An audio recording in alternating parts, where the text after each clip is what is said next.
ವೀಕ್ಷಕರೆಲ್ಲರಿಗೂ ಸಾಪ್ತಾಹಿಕ ಭವಿಷ್ಯವಾಣಿ ವಿಶೇಷ ಕಾರ್ಯಕ್ರಮಕ್ಕೆ ಸ್ವಾಗತ.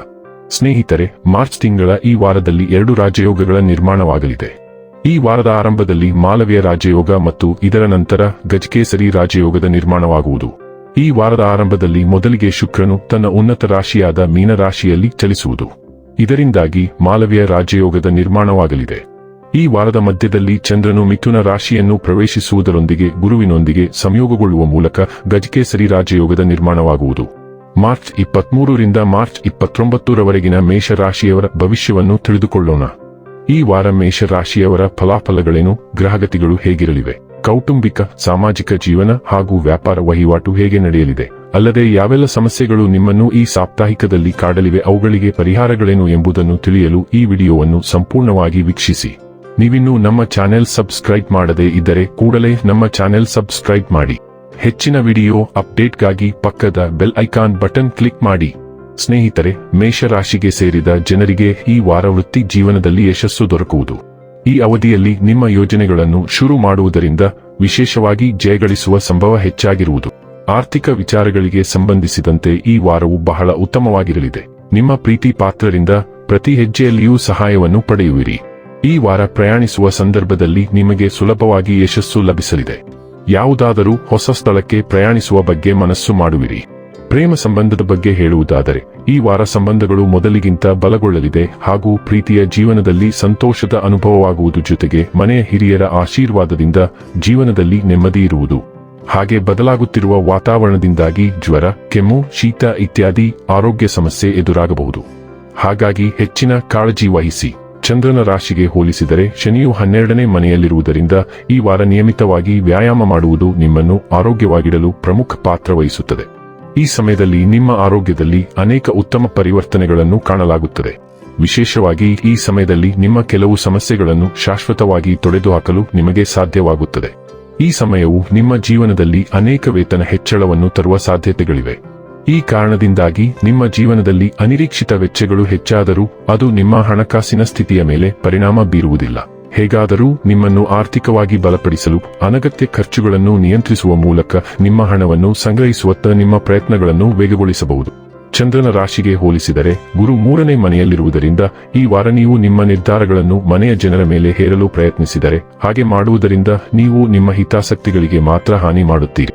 ಆದ್ದರಿಂದ ಪ್ರತಿಯೊಂದು ಪರಿಸ್ಥಿತಿಯಲ್ಲೂ ತಾಳ್ಮೆಯಿಂದ ಕೆಲಸ ಮಾಡುತ್ತಾ ಅದರ ಪರಿಹಾರವನ್ನು ಕಂಡುಹಿಡಿಯಲು ಪ್ರಯತ್ನಿಸಿ.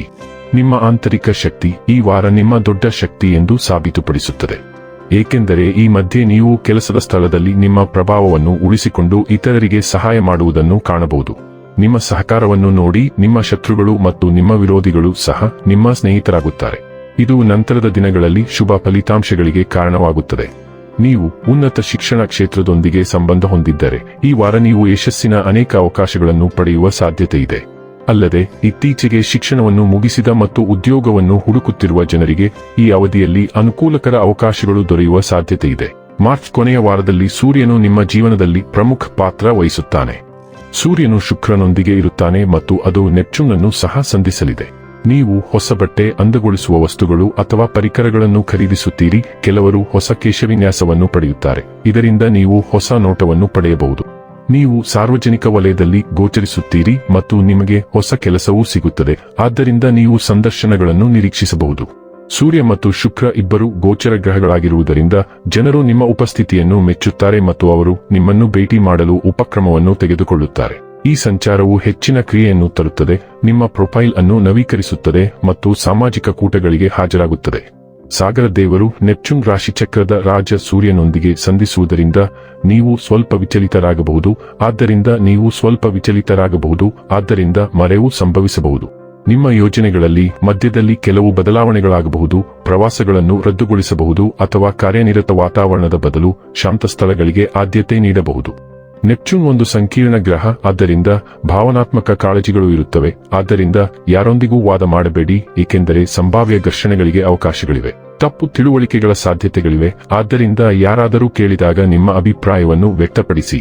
ಮಂಗಳ ಮತ್ತು ಬುಧ ಗ್ರಹಗಳು ಜಲರಾಶಿಯ ಮೂಲಕ ಚಲಿಸುತ್ತಿರುವುದರಿಂದ ನೀವು ನಿಮ್ಮ ಜೀವನಕ್ಕಾಗಿ ಕೆಲವು ಖಾಸಗಿ ಯೋಜನೆಗಳನ್ನು ಮಾಡುತ್ತೀರಿ. ನೀವು ಕೆಲವು ಖಾಸಗಿ ಕೆಲಸಗಳನ್ನು ಒಬ್ಬಂಟಿಯಾಗಿ ನಿರ್ವಹಿಸುತ್ತೀರಿ ಮತ್ತು ನೀವು ಕೆಲಸವನ್ನು ಪೂರ್ಣಗೊಳಿಸುತ್ತೀರಿ ಎಂದು ಖಚಿತಪಡಿಸಿಕೊಳ್ಳುತ್ತೀರಿ.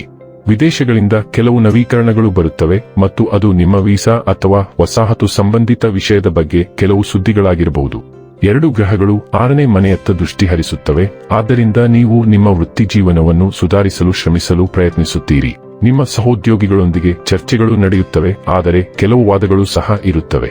12ನೆಯ ಮನೆ ಕನಸುಗಳು, ಅಂತಃಪ್ರಜ್ಞೆ ಮತ್ತು ಆಧ್ಯಾತ್ಮಿಕತೆಯನ್ನು ಸೂಚಿಸುತ್ತದೆ, ಆದ್ದರಿಂದ ನೀವು ಪ್ರಾರ್ಥನೆ ಮತ್ತು ಧ್ಯಾನದಲ್ಲಿಯೂ ಸಮಯವನ್ನು ಕಳೆಯುತ್ತೀರಿ. ಇನ್ನು ಕೊನೆಯದಾಗಿ ಮಾಡಿಕೊಳ್ಳಬೇಕಾದ ಉಪಾಯಗಳ ಕುರಿತು ನೋಡುವುದಾದರೆ, ಓಂ ಭೌಮಾಯ ನಮಃ ಎಂದು ಪ್ರತಿದಿನ 27 ಬಾರಿ ಜಪಿಸಿ. ವೀಕ್ಷಕರೇ, ಇದಾಗಿತ್ತು ಮೇಷರಾಶಿಯ ಜಾತಕದವರ ಮಾರ್ಚ್ 23 ರಿಂದ ಮಾರ್ಚ್ 29 ರವರೆಗಿನ ಫಲದ ಮಾಹಿತಿ ಇಷ್ಟವಾದರೆ ವಿಡಿಯೋವನ್ನು ಲೈಕ್ ಮತ್ತು ಶೇರ್ ಮಾಡಿ. ಹಾಗೆ ಚಾನೆಲ್ ಸಬ್ಸ್ಕ್ರೈಬ್ ಮಾಡುವುದರ ಜೊತೆಗೆ ನಿರಂತರ ವಿಡಿಯೋ ಅಪ್ಡೇಟ್ಸ್ಗಳಿಗಾಗಿ ಪಕ್ಕದ ಬೆಲ್ ಐಕಾನ್ ಕ್ಲಿಕ್ ಮಾಡಿ.